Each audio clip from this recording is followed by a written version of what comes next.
With us now is going to be Danny Hepler and Jared Morse. They are with Drag the Water. I was watching your videos this morning. Number one, whoever even heard of such a thing? Fishing in the wintertime, not ice fishing, but you guys fish in a different way. Fill us in. Well, we take magnets such as this and the one over there and the one behind me, and we tie them onto a heavy duty rope and we just throw them out in the water and drag it in, see what we pick up. It's just, we layer up, yeah. Cold, but... You've seen me, you've seen my coat frozen, and I mean it's brutally cold. I mean, some would call us dumb, but this is fun to us. But I have to say, how'd you guys come up with this? Is this a thing that most of us just don't know about? I actually got laid off from my job in March due to COVID, and I just saw an advertisement on Facebook of a guy throwing a magnet in a river. I'm like, that looks fun.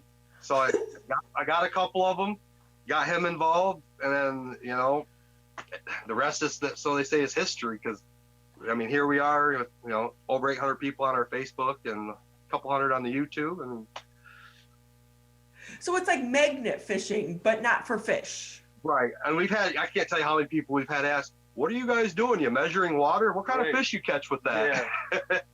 It's like, I know it looks odd, but, and we tell them, yeah, we're just basically salvaging metal out of the waterways. And what are some of the things that you come across? Oh man. Well, one of our awesome finds is when we pull out this 1911 porcelain Michigan license plate. Wow. We've got a couple of spittoons. Old railroad block. Pretty neat. This is just a few of our things. This is actually our work area. We got a cleaver head. An old dumbbell, 3-pound. We cleaned that up. That was kind of fun to catch. Oh, Jared pulled up this heavy wrench that's got a marble encrusted in it, a green marble. It's pretty cool. So when you guys are throwing the line, is it just, you're just kind of dragging it, but some of these waterways are pretty deep.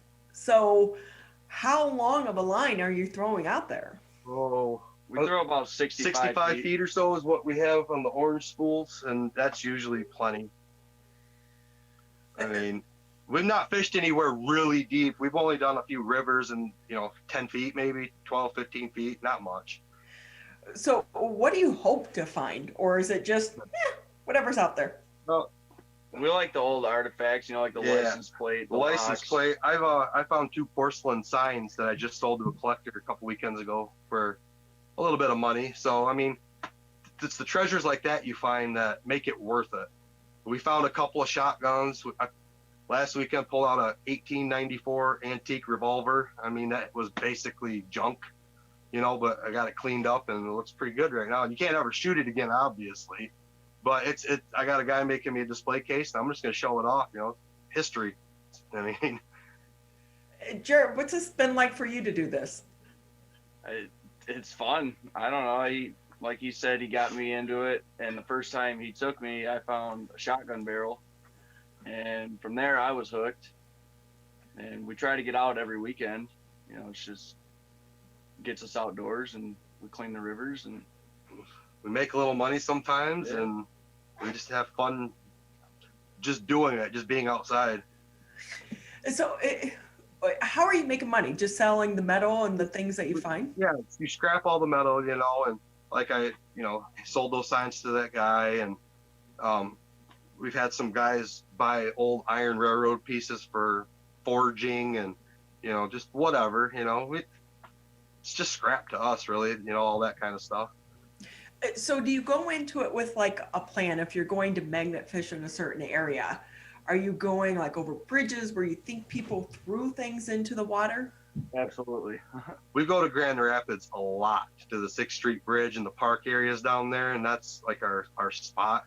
So when we get there, we basically have an idea of what we're already going to do, where we're going to go, how we're going to do it, and then we just go from there. We don't get nothing, we move. I mean, that river's so vast, you can move up and down and still not cover it in 20 years. There's just so much, so big. I'm also wondering, like, are you worried you're going to come across, like, I know you already found a shotgun, but like other weapons used in crimes? Like, do you get concerned about that at all? Yeah, I mean, if they're, new enough to where you could tell that it was, tossed in there recently, we would turn that into the police, obviously. Well, we haven't found really anything like that. I know that you guys. We find a safe, yeah. We found a safe. The door was already off, but there was actually contents in it. There was pictures and a key, and yeah, that's episode 2. You see me pulling that thing through the water, and I'm like, oh wow, there's stuff in it, which was amazing because it was filled with water and it's been sitting there for years. So how much can these magnets actually poke? Because a safe is not like a light thing. Well, it depends. Like the ones we actually use all the time are these magnetars, and the magnets. The whole magnet is magnetic, 360 degrees. The one he's using is like 2,100 pounds of pull force. The one I use is like a little over 3,000 pounds. I mean, then you got double-sided ones like this that can pull upwards of, I don't know, 1,300 per side even, Depends on how heavy of a magnet you want to throw, because the more weight you get, the heavier it is to throw. I mean, and they got other ones like these single-sided. These are ideal for bridges. You just dip.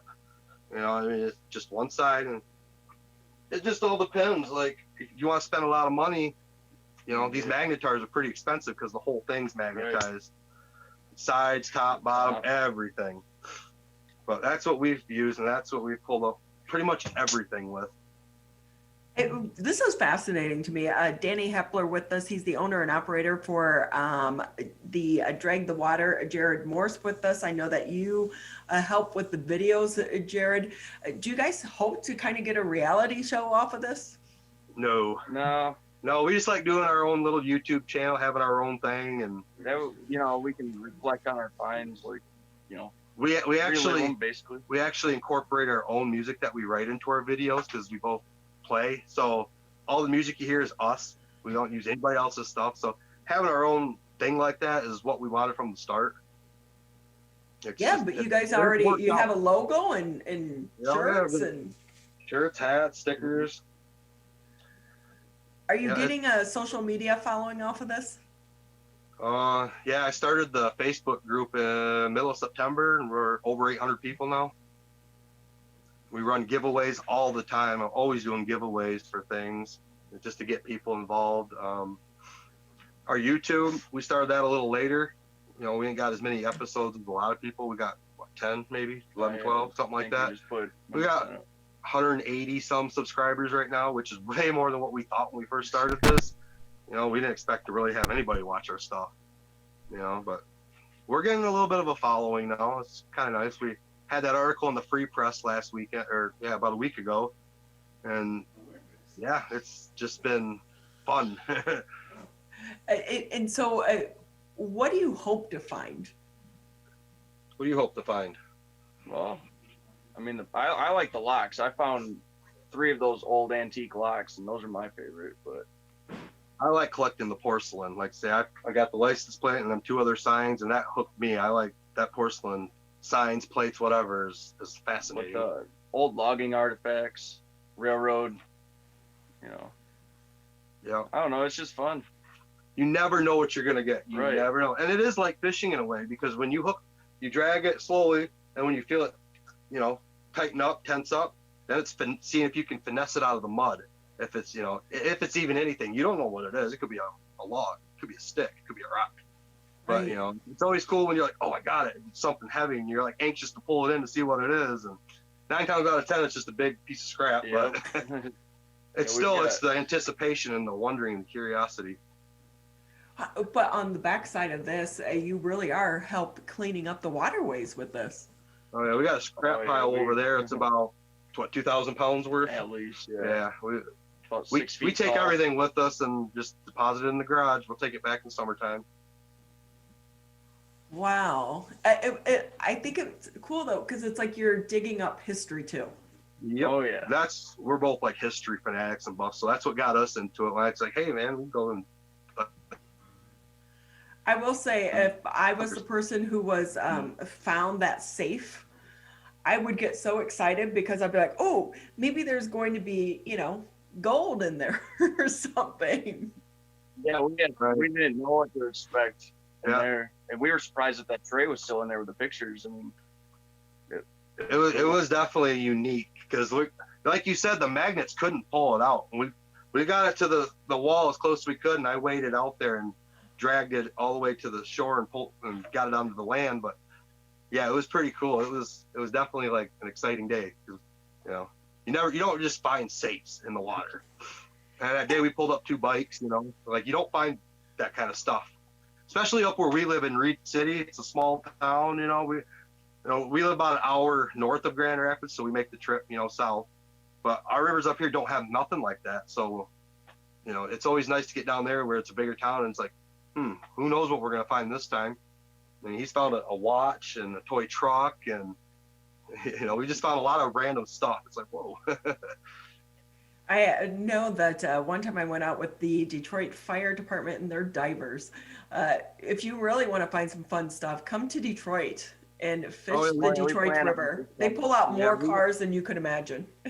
We got a buddy actually, Motor City Magnet Fishing, Jason, that's gotten a hold of us. And in April and in May, we're partnered up with the River Rouge cleanup or whatever. We're going to get a group of us and we're just going to go and clean and pull stuff out for a date in May. And I think in April too, they're going to do it. But yeah, he's like, come down to Detroit. There's so much stuff. Yeah, we will. It's kind of cold right now, but we will. Yeah, you're like, can we do it when it's a little bit warmer? And especially the River Rouge, you have to keep us updated as to what you find out of that place. Right.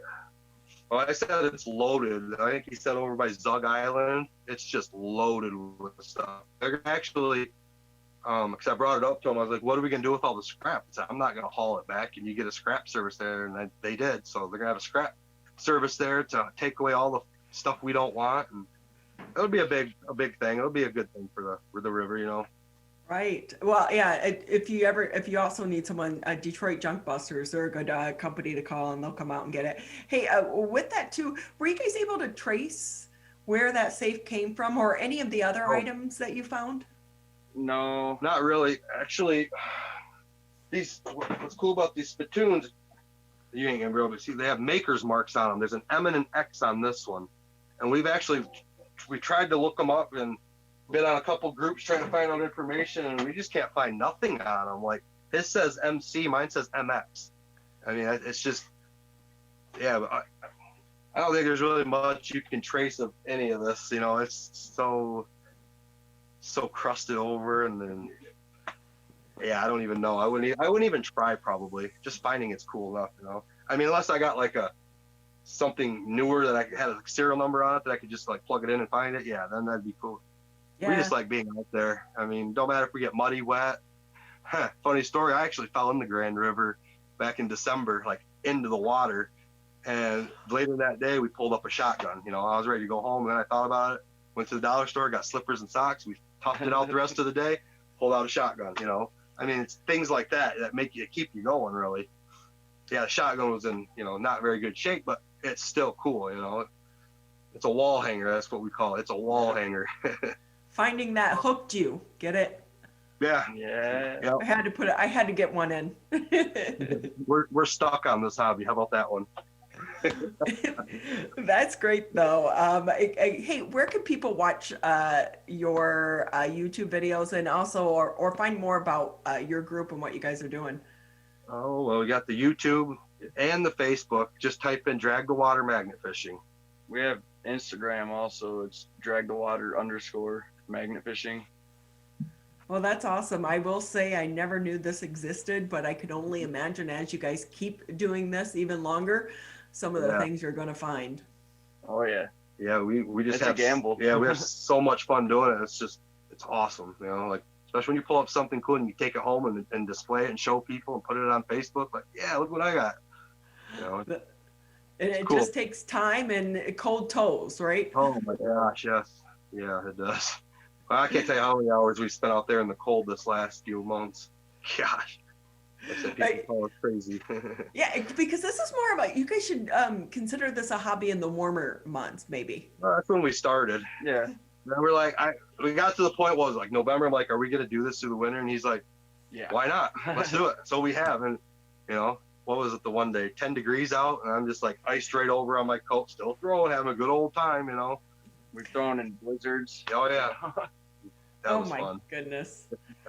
Well, you guys must be having fun to go out in weather like that, but it's been great having you both on the show. Thank you for being with us.